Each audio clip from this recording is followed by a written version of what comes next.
Selamat sore Miss Kezia, kami dari kelompok Aristoteles, ada saya Audrey. Ada saya sini. Dan saya Putu Agus. Hari ini kita akan menjelaskan tentang materi apa yang kami dapatkan dari buku yang telah Miss Kezia lampirkan di Moodle, yaitu Pandangan menurut Hegel dan juga menurut Russell, yang akan kami bahas pada video kali ini.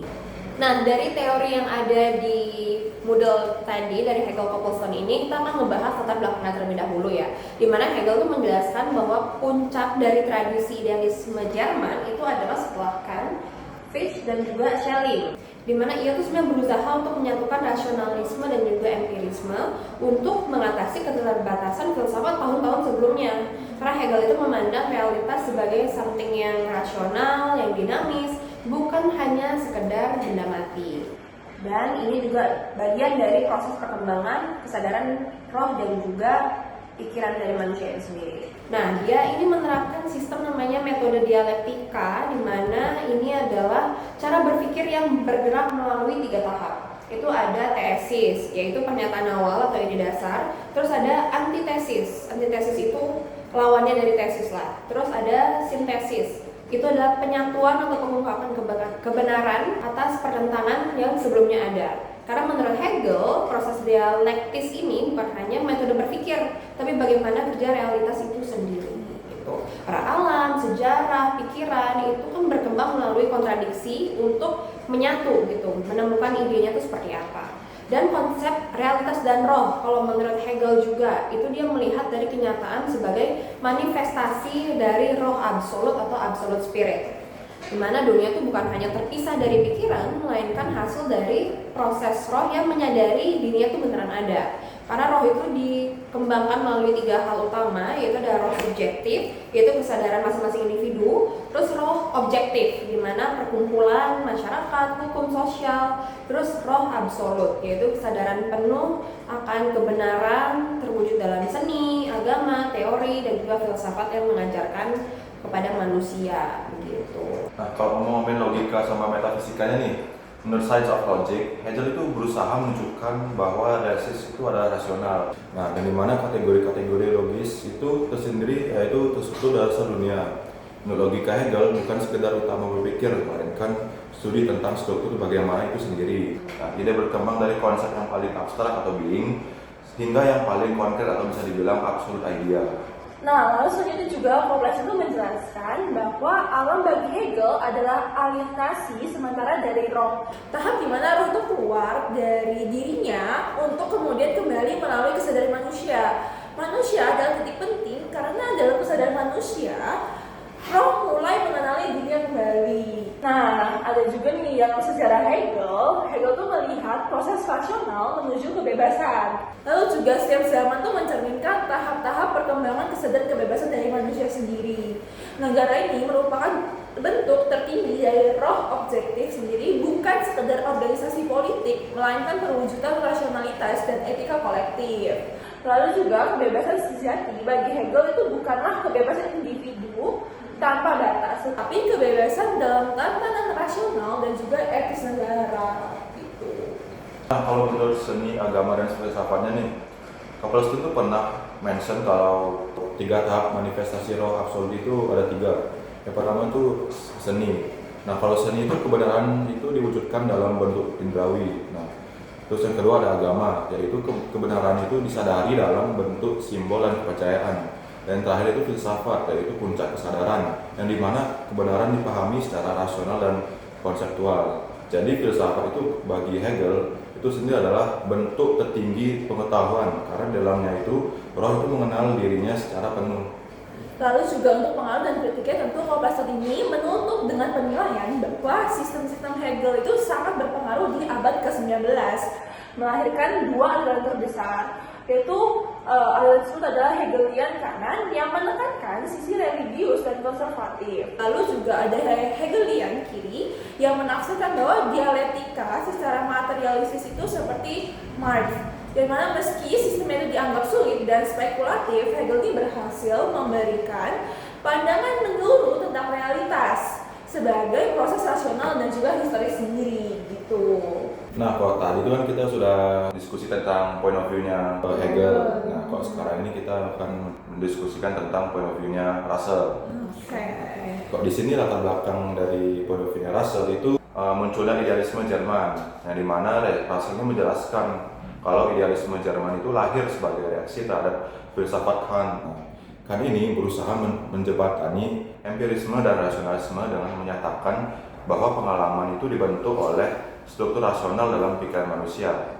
Nah, akan tetapi bagi para penerusnya seperti Fichte, Schelling, dan Hegel, nah Kant itu dianggap nggak konsisten. Karena apa? Karena masih membedakan antara benda pada dirinya sendiri dan benda sebagaimana nampaknya. Nah, mereka ini ingin meniadakan perbedaan itu dan menunjukkan bahwa realitas seluruhnya adalah hasil dari aktivitas pikiran atau roh. Nah, kalau inti dari idealisme Jerman itu Russell menjelaskan bahwa inti dari idealisme ini adalah keyakinan bahwa realitas bersifat itu mental atau spiritual.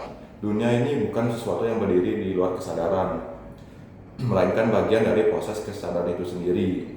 Pemikiran ini mencapai bentuk paling sistematisnya dalam karya Hegel yang memandang seluruh kenyataan sebagai perkembangan rasional dari roh absolut. Kalau sistem filsafat dari Hegel sendiri, Russell juga menyebutkan bahwa Hegel itu sebagai filsuf yang paling berpengaruh, tapi juga paling sulit dimengerti di abad ke-19. Karena sistemnya Hegel sendiri itu berpusat pada gagasan bahwa segala sesuatu yang berkembang melalui dialektika tadi yang tidak sempat dibahas, itu suatu gerakan berpikir dan keberadaan yang melibatkan tesis, antitesis, dan sintesis itu sendiri yang tadi sudah aku katakan. Russell ini juga menegaskan bahwa bagi Hegel, dialektika tuh bukan hanya cara berpikir, tapi cara kerja realitas itu sendiri. Jadi segala sesuatu di dunia yang bergerak dan juga itu berubah, itu melalui kontradiksi dulu. Gitu.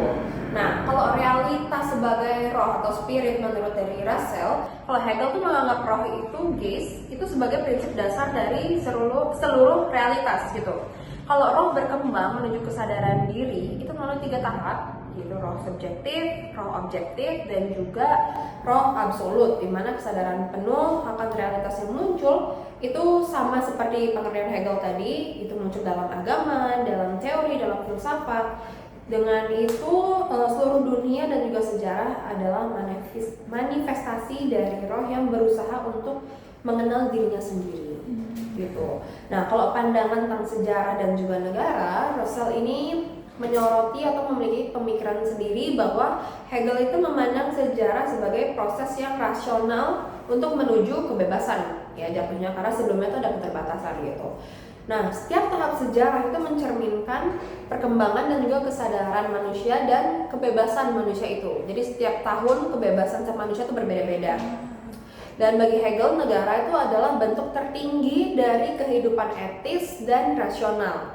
Karena individu itu akan menemukan kebebasan sejatinya bukan dengan menolak negara, tapi dengan hidup sesuai hukum dan tatanan rasional dari negara tersebut. Karena Russell mencatat bahwa pandangan ini memberikan kesan konservatif, karena menekankan negara itu sebagai puncak rasionalitas lah begitu.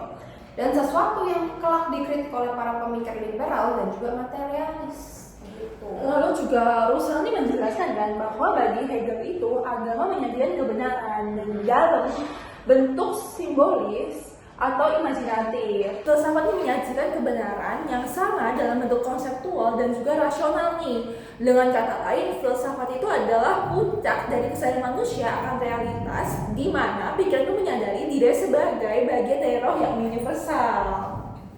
Nah, kalau kritik Russell terhadap Hegel nih, Russell ini bersikap sangat kritis terhadap Hegel karena dia menilai sistemnya ini terlalu abstrak, spekulatif dan dogmatis, serta lebih menekankan kesatuan daripada keberagaman pengalaman nyata.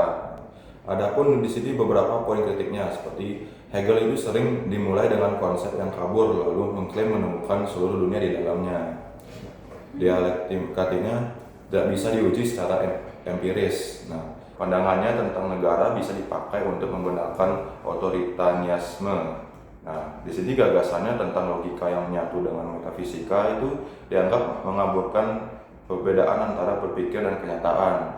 Tapi Russell itu tetap mengakui pengaruh besarnya Hegel terhadap sejarah pemikirannya, terutama terhadap Karl Marx. Nah, di sini dia membalik dialektika Hegel menjadi materialistis dan terhadap filsafat eksistensialis serta fenomenologis abad ke-20.